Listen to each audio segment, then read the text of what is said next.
Hello friends, welcome to मंजिल। आज मैं बात करने वाली हूँ जो लेटेस्ट सेमिनार हुआ है, ये वेबिनार 24 सितंबर को IRCC की तरफ से। उसमें उन्होंने काफ़ी सारी बातें स्टूडेंट परमिट के और स्टडी वीज़ा को लेकर डिस्कशन की है और काफ़ी ऐसे क्वेश्चंस डिस्कस किए हैं जो पिछले वेबिनार्स में भी उन्होंने सिमिलर डिस्कस किए थे। पर जो लेटेस्ट कुछ न्यू इम्पोर्टेंट उन्होंने डिस्कशन भी की थी वो मैं आज की वीडियो में आपके पास शेयर करना चाहूँगी। तो पहले उन्होंने स्टार्ट किया था कि जो फर्स्ट क्वेश्चन था जो स्टूडेंट्स ने रिसेंटली उनसे पूछा था जैन इनटेक को लेकर, उन्होंने सबसे पर्टिकुलर ये बात पूछी थी कि जैन इनटेक ऑनलाइन होगा या ऑन कैंपस होगा। सबसे पहली बात, जैसे कि 30 अप्रैल 2021 को ये एक्सटेंड कर दिया था ऑनलाइन क्लासेस का जो ये सिलसिला था, तो उससे ये बात का हमें क्लियर होता है कि जो जैन इनटेक है वो हमारा ऑनलाइन ही होगा। बट फिर भी ये क्वेश्चन IRCC के मेंबर से किया गया स्टूडेंट्स के द्वारा, तो उन्होंने इसका यही रिप्लाई किया कि जो ये मोस्ट प्रोबेबली जो जैन इनटेक है वो ऑनलाइन ही होगा, ठीक है, ऑन कैंपस, क्योंकि अभी वैक्स सेंटर नहीं खुले हैं, ट्रैवल रिस्ट्रिक्शंस नहीं हटी हैं, तो बहुत कम पॉसिबिलिटी है कि जैन इनटेक जो है वो ऑन कैंपस हो सकता है।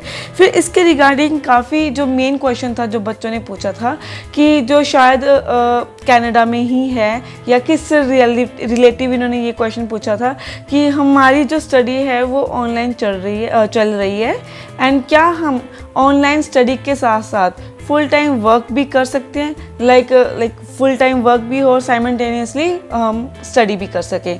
तो इस विषय पे उन्होंने कोई ख़ास अच्छा रिएक्शन नहीं दिया, बट उनका ये कहना था इफ़ यू कैन मैनेज, अगर आप वर्क पे स्टडी मैनेज कर सकते हैं तो आप कर सकते हैं। बट उन्होंने इस पे काफ़ी प्रेशर नहीं डाला, मतलब उन्होंने उनका जो ये आंसर था वो एक डिफाइन आंसर नहीं था जिससे बच्चों को सेटिस्फेक्शन मिले कि हाँ, हम स्टडी के साथ साथ हमारा जो पार्ट टाइम वर्क का सिलसिला था वो हम फुल टाइम कर सकते हैं और साथ स्टडीज़ कर सकते हैं। अब जैन इनटेक को लेके काफ़ी एक क्वेश्चन ये भी पूछा गया कि जो हाइब्रिड जो हमारे कोर्सेज हैं उसको लेकर जो था वो क्वेश्चन पूछा गया कि जो हाइब्रिड कोर्सेज है क्या वो ऑन कैंपस, जो ऑब्वियसली वो ऑन कैंपस ही होंगे। हाइब्रिड कोर्सेज वो कोर्सेज होते हैं जो थ्योरेटिकल के साथ साथ प्रैक्टिकल जो सिर्फ कैंपस में ही पॉसिबल हो। तो उन्होंने ये क्वेश्चन पूछा था कि ट्रैवल कब ओपन हो गए और कब ये हाइब्रिड जो कोर्सेज हैं ये इन अ रो हमारे वो शुरू हो। तो इस पे भी उन्होंने कोई डिफाइन आंसर नहीं दिया, सारा का सारा उन्होंने डायरेक्टली प्रोपोर्शन टू ट्रैवल कर दिया कि जब ट्रैवल ओपन होगा उस रिलेटेड आपके कोर्सेज डिफाइन होंगे। बट हाइब्रिड कोर्सेज वाले स्टूडेंट्स को स्ट्रिक्टली ये रेफ़र किया गया कि वो अपने कॉलेज या यूनिवर्सिटी के साथ कंसल्ट करें, अपनी कोर्स की डिटेलिंग करें और उनसे पूछें कि वो कौन सा जो पार्ट है, किस सेमेस्टर का पार्ट से थ्योरेटिकल रखकर ऑनलाइन करवाएंगे या अभी कोई पॉसिबिलिटी है कि ऑन कैंपस जाकर उनका जो कोर्स है वो प्रोसीड कराया जाए। अब उसके अलावा जो बात हुई थी, और एक बात इन्होंने ये भी की थी कि अब ये डिपेंड करेगा, DLIs ही बताएंगे कि कौन से कोर्सेज ऑनलाइन होंगे या फिर ऑन कैंपस होंगे। अब जो नेक्स्ट क्वेश्चन है जैन इनटेक को लेके कि जैन इनटेक 2 स्टेप जो प्रोसेस चल रहा था हमारा अभी तक, उस वे में होगा या रेगुलर वे में होगा। तो IRCC के मेंबर्स ने पर्टिकुलर ये कहा कि अभी तक एज़ पर नाउ कि जब तक कोई अपडेट नहीं आती जैन इनटेक रेगुलर जो पहले होता था उसी वे में ही कंडक्ट किया जाएगा, 2 स्टेप में कंडक्ट नहीं किया जाएगा।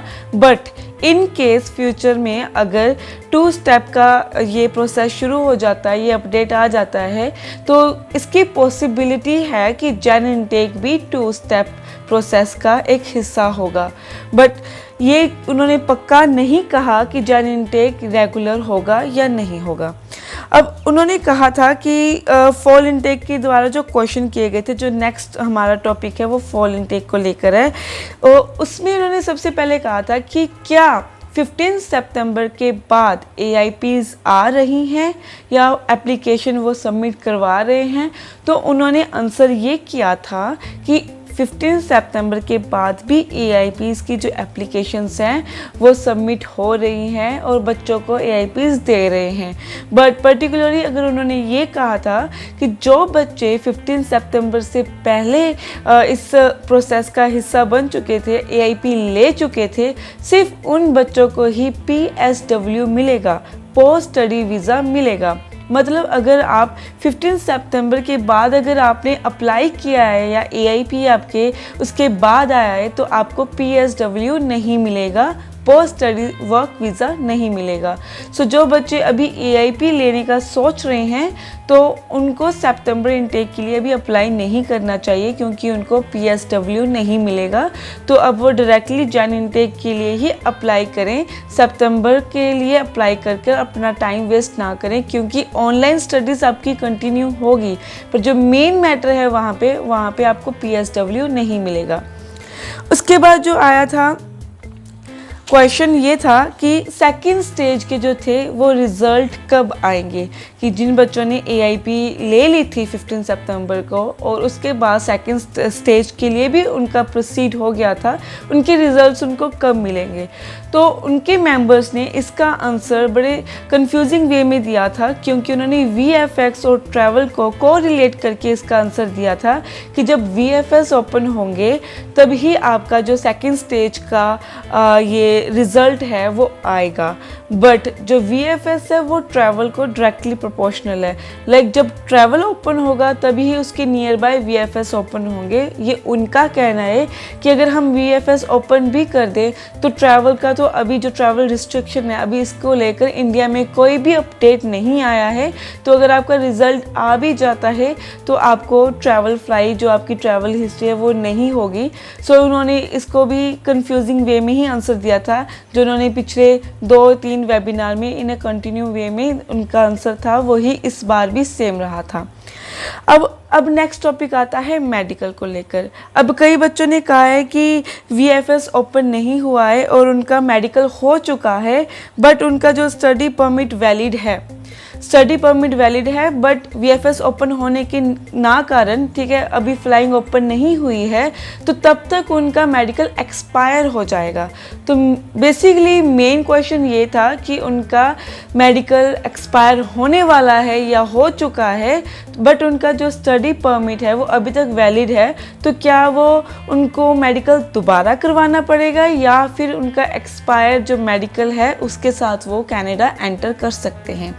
तो उन्होंने IRCC मेंबर ने इसका जवाब ये दिया था कि अगर आपका स्टडी परमिट वैलिड है और इन केस आपका बायोमेट्रिक जो है वो एक्सपायर हो चुका है तो आपको मेडिकल दोबारा करवाने की कोई ज़रूरत नहीं है। अगर मेडिकल भी एक्सपायर हो चुका है तो उसको आपको एक्सपायर्ड मेडिकल में भी आपको अगर वैलिड है आपका स्टडी परमिट तो आपको कनाडा एंट्री मिलेगी। अब इसका जो है नेक्स्ट क्वेश्चन फिर स्टूडेंट्स का यही रेपिटेटिव क्वेश्चन है कि ट्रैवल कब ओपन होगा। तो उनका यही रेपिटेटिव वे में आंसर है कि ट्रैवल को लेकर अभी उनका कोई व्यू पॉइंट नहीं है, कोई अपडेट नहीं है। VFS जब ओपन होंगे या फिर पैंडमिक जब कंट्रोल होगा और ये कैनेडियन गवर्नमेंट के ऊपर है, उनके बीच में डिस्कशन चल रही है कि वो कब ट्रैवल ओपन करेंगे, उसकी रिस्ट्रिक्शन ख़त्म करेंगे, उसके बाद ये प्रोसेस शुरू होगा। तो इसका तो पिछले काफ़ी वेबिनार्स को, पिछला वेबिनार, उसके पिछले वेबिनार और इस वाले वेबिनार को मिलाकर इस क्वेश्चन का अभी तक कोई पर्टिकुलर आंसर नहीं आया है। बट फिर भी स्टूडेंट्स ये क्वेश्चन पूछते हैं और डिमोटिवेट होकर चले जाते हैं। अब इसका जो मेन हमारा इम्पोर्टेंट डिस्कशन है आज की वीडियो को लेकर वो है वैक्स और बायोमेट्रिक को लेकर। अब इन्होंने कहा है कि बायोमेट्रिक जो लेटर है उनका वो आ चुका है बट वैक्स ओपन नहीं हुआ है। अगर बायोमेट्रिक लेटर जो है उनका वो एक्सपायर हो गया, जो भी उसका पर्टिकुलर डेट होता है 60 और 90 डे, तो क्या उनको बायोमेट्रिक दोबारा कराना पड़ेगा? तो इसका उन्होंने ये कहा था कि बायोमेट्रिक सिर्फ एक बार होता है, ये दोबारा नहीं होता है, ये ऑटोमेटिकली आपको जनरेट होकर आता है। तो इन केस अगर ये आपका एक्सपायर भी हो चुका है या होने वाला है और वैक्स सेंटर अभी नहीं खुला है तो आपको टेंशन लेने की कोई ज़रूरत नहीं है। बट उन्होंने एक पर्टिकुलर बच्चों को ये कहा था कि इसकी एक फ़ोटोकॉपी जो हार्ड कॉपी है वो अपने साथ ज़रूर रखें। अगर वो एक्सपायर हुआ है या नहीं हुआ है, आपके पास आपकी हार्ड कॉपी होनी चाहिए और जब वैक्स सेंटर खुलेंगे तो आपको वो हार्ड कॉपी आपको मेंशन करनी है। तो उसमें ये चीज़ आप टेंशन मत लो कि अगर आपका जो बायोमेट्रिक है वो एक्सपायर होने वाला है या हो गया है तो वो दोबारा नहीं होने वाला। आपकी उसी हार्ड कॉपी को लेके आपकी जो एप्लीकेशन है वो सबमिट होगी और आपका जो एप्लीकेशन की प्रोसेस है वो स्टार्ट होगा। अब जो नेक्स्ट है कि वैक्स सेंटर कब ओपन होंगे, सेम क्वेश्चन उन्होंने कोरिलेट किया था। Wax centre is directly proportional to travel and in any case travel is directly proportional to wax centre. ये जो क्वेश्चन है ये सिर्फ रिपीट हो रहा है, इसका आंसर नहीं है। बट उन्होंने ये कहा है अगर ट्रैवल ओपन नहीं होता, अगर वो वैक्स सेंटर ओपन भी करते हैं तो फिर वो क्या कहते हैं उनको प्रायोरिटी देंगे जिनका पीआर लगा हुआ है या फिर उनकी ट्रैवल वीज़ा लगा हुआ है या वो बिज़नेस कर रहे हैं वहाँ पे। स्टूडेंट्स के लिए तब भी वैक्स सेंटर ओपन नहीं होगा, वो उनको प्रायोरिटी मिलेगी।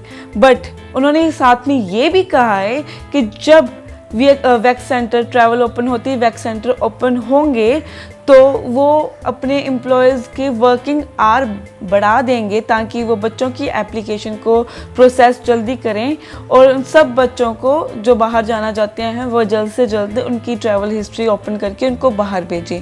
तो उनका पर्टिकुलर ये कहना था कि अगर ट्रैवल रिस्ट्रिक्शन ओपन होने से पहले वैक्स सेंटर ओपन हो जाता है तो भी स्टूडेंट को बेनिफिट नहीं होगा। बट जब वैक्स सेंटर ओपन होगा तो सब स्टूडेंट्स के लिए वो एफर्ट करेंगे, कोई भी बायस नहीं होगा कि वो पहले था या बाद में था, सबके लिए एफर्ट डाला जाएगा। तो उसमें इन्होंने बच्चों को टेंशन ना लेने के लिए कहा है। तो ये मेन टॉपिक थे जो 24 सितंबर को IRCC के द्वारा वेबिनार में डिस्कस किए गए थे। सेम टॉपिक थे और कुछ ऐसे भी क्वेश्चन थे जो इम्पोर्टेंट थे लाइक मेडिकल को लेकर या बायोमेट्रिक को लेकर।